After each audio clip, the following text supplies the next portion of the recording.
Hello, everybody, and welcome to the third in our series of interviews we're holding in the run-up to this year's Outlook, which, organised by EDANA, is known as the world's premier nonwovens hygiene, personal care and wipes products conference.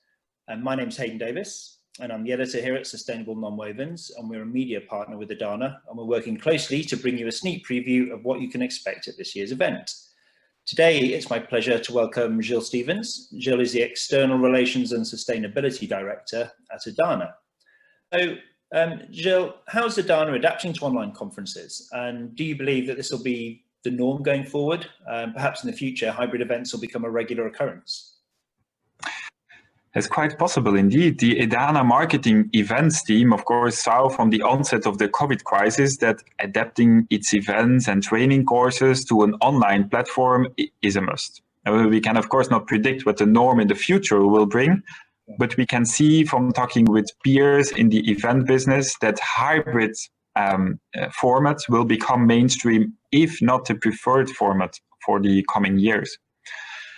For the immediate future, we are really encouraged with the possibilities that the fully online platforms we decided to offer are giving us. The level of engagement and technical facilities available for Outlook conference next month and the Nonwoven Symposium in June, as well as for the hybrid format of Index in October, are really good. Good. Okay, thank you. Good, great. So the last edition of Outlook, that took place in September 2020, and we were at the height of the COVID-19 pandemic then. So as we look forward to the April edition, are there any new features and platforms that delegates can look forward to? Absolutely. So Outlook 20 took place with, at that time, the best-in-class webinar platform on the market. Needless to say, of course, with the ongoing pandemic, that the online platforms have made a huge leap forwards in integrating new interactive features, and we will use them in our upcoming Outlook 21, which promises to therefore create a totally different experience. And the platform will allow interactions live with or between participants, but also between speakers and participants, with companies and participants. In other words, a myriad of opportunities to connect and interact, and we want to make use of that. There are three mornings, and they are dedicated to the 40+ presentations we have scheduled. And in the 3 afternoons we have, these are really dedicated to meetings with companies, product presentations, one-on-one, and group networking. And so companies can then take a company space to increase their visibility, and they can showcase their products, engage with their teams, with participants. And for those with a premium space, they can also hold a 30-minute product presentation. Right. Okay. So it sounds like a really comprehensive program you've got lined up. But you'll actually be speaking personally at the event. Perhaps you could just outline the issues that you'll be addressing in April. Yeah, I will be speaking about one of the hot topics, the Single Use Plastic Directive. There are a number of questions I will address. Of course, currently our sector is preparing in a, shall I say, record time for the new marking requirements of that Single Use Plastic Directive that are required for wet wipes and for feminine hygiene products. As of the 3rd of July already of this year. This means that their sales and secondary packagings will have to bear the SUP logos consisting of the new red Do Not Flush logo alongside a blue unhappy turtle. And in addition, the manufacturers are required as well to add that the product contains plastic. Sure. So this is one of the elements I will address in the presentation. Sure.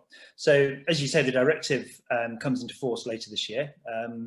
Is the AHP sector prepared for this, do you think? And how much of an impact could it have on the industry?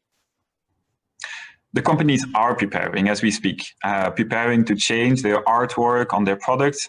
There are, unfortunately, still some unclarities on which EDANA is engaged on.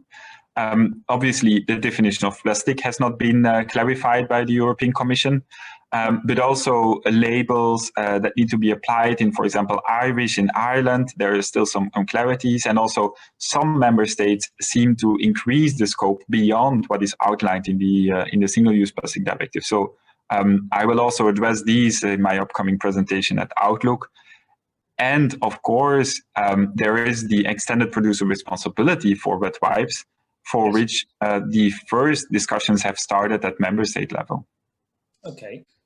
So looking at the directive, Gil, what's the latest situation on the plastics definition that you mentioned in terms of PHAs and cellulosics? We are still waiting for the final guidelines from the Commission, and hopefully I can tell you more during my presentation at Outlook on April 22nd. Sure. Okay, we'll look forward to that. So the pandemic has thrust nonwovens and the key role they play in our everyday lives firmly into the spotlight. But the surge in use does raise some wider sustainability issues, such as an increase in plastic-based raw materials and waste disposal. How much of a concern are these and other related issues?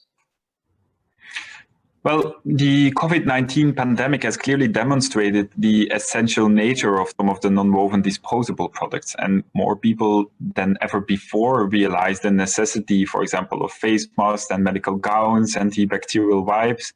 There are increased requirements for ever more advanced filtration systems that also demonstrate how indispensable nonwovens are.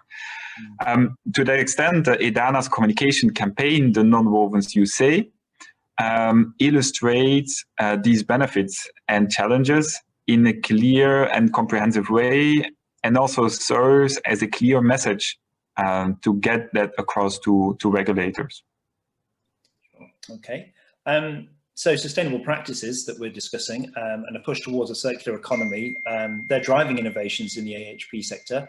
Is it fair to say that these factors offer both challenges and opportunities for the industry? I think so, yes. I think everyone in our industry realizes that sustainability, and in particular the circular economy, and that is the future. Taking environmental and social responsibility is key. If you think of it, the challenges that our industry is facing are quite exciting as well. You remember that EDANA developed a sustainability vision on basis of 4 different pillars. We feel it is our duty as the association to provide guidance to our members' sustainability journey. And therefore, in June, as part of our new project, we call it the EDANA Sustainability Competence Center, we will issue webinars with experts on relevant themes to help our members, such as the use of renewable content, carbon footprinting, responsible communication to consumers, and chemical recycling. Right. Okay, that's great. Well, thank you, Gil. I think that wraps it up for today. We don't want to give too much away, I think, before the conference. Just to reiterate, Outlook takes place online from April 21st to 23rd, and you can go to edana.org and sign up for Outlook there. So thanks again, Gil, and I look forward to seeing you again in April. My pleasure. See you then. Thank you. Bye-bye.